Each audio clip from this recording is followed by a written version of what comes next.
Oh, magandang araw. May tanong ako sa inyo. Gaano na ba katatag ang isang pagsasama kung bago pa man ikasal, puro gulo na? May panluloko, karahasan, tapos paulit-ulit na hiwalayan at balikan.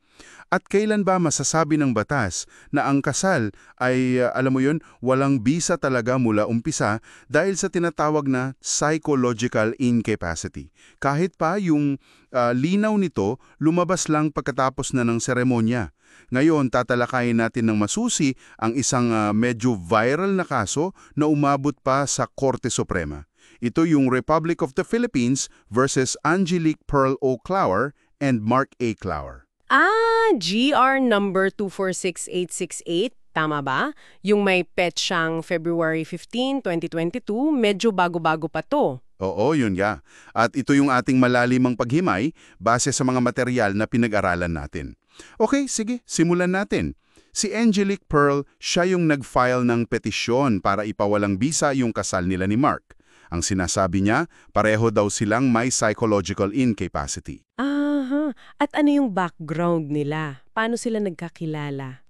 High school pa lang magkaklase na sila, tapos naging magjowa for 5 years. Pero yung 5 taon na yon, hindi naging smooth sailing Hindi talaga. Ano yung mga nangyari? Puno daw ng awayan, selosan, patilokohan. Meron ding pisikal na sakitan. Actually, ang sabi pa nga, mga 20 beses silang nagkabalikan bago sila ikinasal. Grabe, 20 beses. Parang, roller coaster relationship talaga? Sobra. Tapos, dumating sa point na nabuntis si Angelique. 20 years old lang siya noon. Bata pa? Oo, at dito na raw sila pinilit ni Mark at ng pamilya ni Mark na magpakasal. January 3, 2009 yun.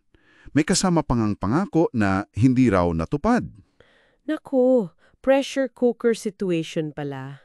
Tapos, pagkatapos ng kasal, ano nangyari? Sa estado niya sa buhay, sa pag-aaral niya. Mga hindi pala totoo yung sinabi niya dati. Parang ganon. Tapos nahirapan daw si Angelique makisama sa pamilya ni Mark. Si Mark naman daw naging irresponsable, palaasa kay Angelique. Tapos yung awayan nila? Nagpatuloy. At mas matindi pa raw, may kasamang pisikal na pananakit.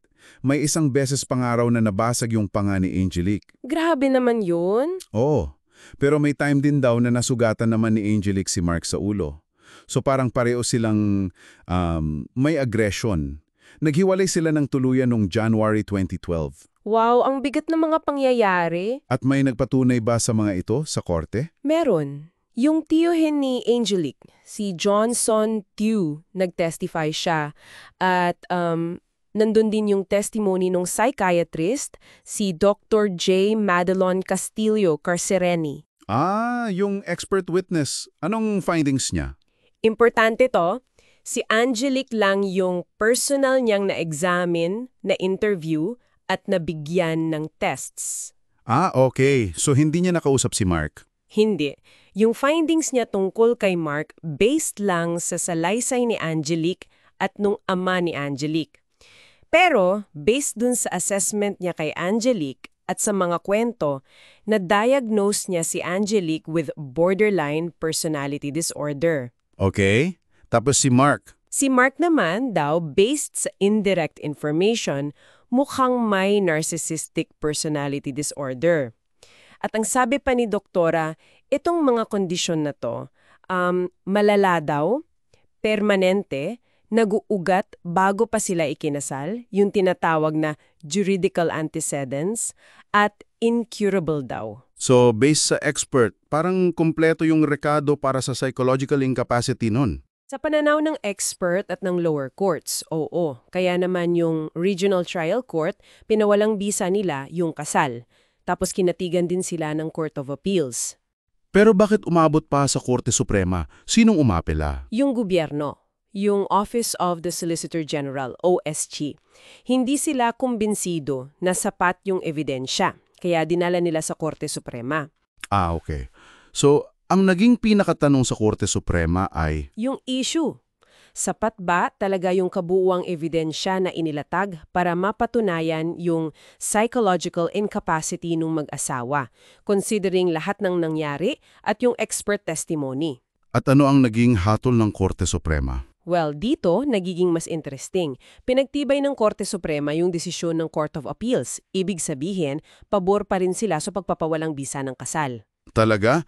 Kahit na umapela yung OSG, ano yung naging basehan nila? Napaka-crucial dito yung paggamit nila sa landmark case na Tan Andal v. Andal. Ito yung kaso na naglinaw na ang psychological incapacity sa ilalim ng Article 36 ng Family Code ay isa ng Teka, ano yun? legal concept. Oo, tama ka. Isang legal na konsepto, hindi na purely medical. Malaking pagbabago to sa interpretation ng batas. Ha? Paano yon? Kung legal concept, ano ang ibig sabihin niyan sa pagpapatunay? Hindi na kailangan ng doktor o psychiatrist? Hindi na siya absolute requirement. Pwede pa rin isama ang testimony ng expert at bibigyan pa rin niya ng bigat, pero hindi na siya yung pinakakailangan.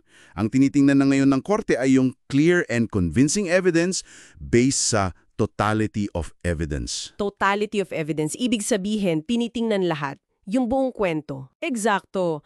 Lahat ng patunay, yung testimonya ng mga partido, ng witnesses, yung mga ginawa nila, yung pattern ng behavior nila, yung expert opinion kung meron, lahat yan tinitimbang ng sama-sama.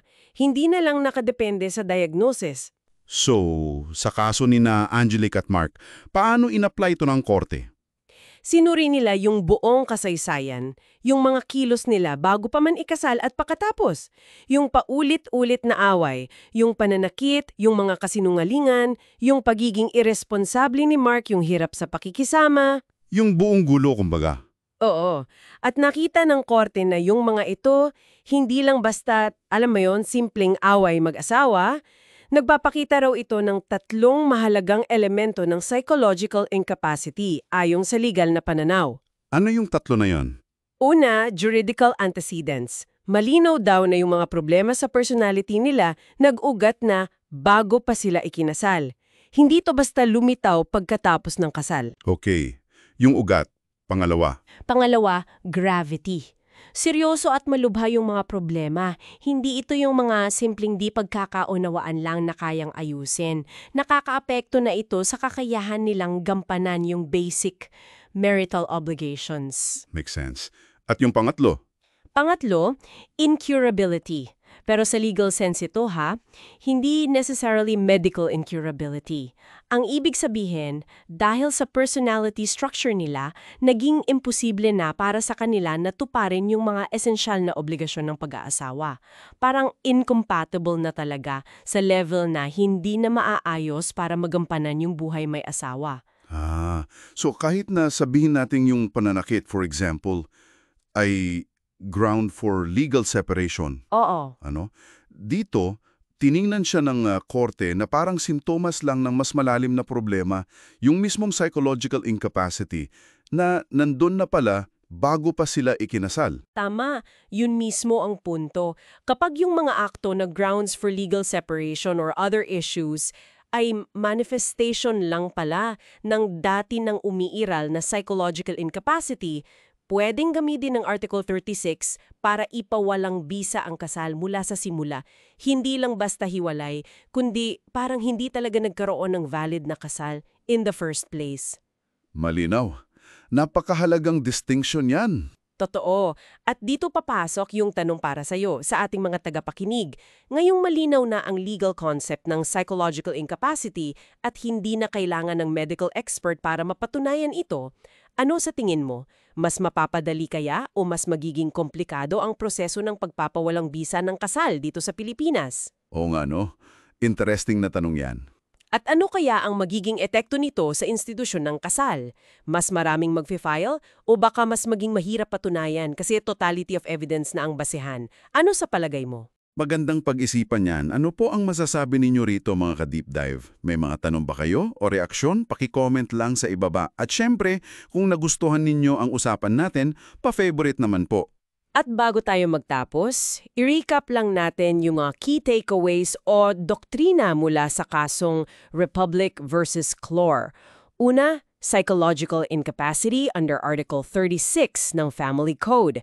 Isa na itong legal na konsepto. Hindi na striktong medical, salamat sa Tan Andal v. Andal. Okay, legal concept. Ano pa?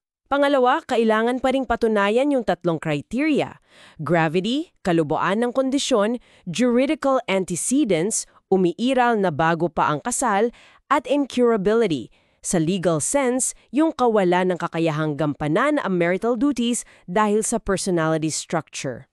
Gravity, juridical antecedents, incurability. Got it. Mangatlo, ang antas ng ebidensya na kailangan ay clear and convincing evidence. Mas mataas ito sa preponderance of evidence, pero hindi kasing taas ng proof beyond reasonable doubt. Clear and convincing. Sige. At pang-apat, ang desisyon ay dapat ibase sa kabuuan ng ebidensya o totality of evidence. Tinitingnan ng lahat ng aspekto ng kaso. Maraming salamat sa malinaw na paliwanag na yan. Talagang napakapanahon at mahalaga ang kasong ito. At para sa mas marami pang ganitong malalalim na pagsusuri sa mga mahalagang kaso at issue, siguraduhing nakasubscribe kayo dito sa The Deep Dive. Hanggang sa susunod na pagtalakay.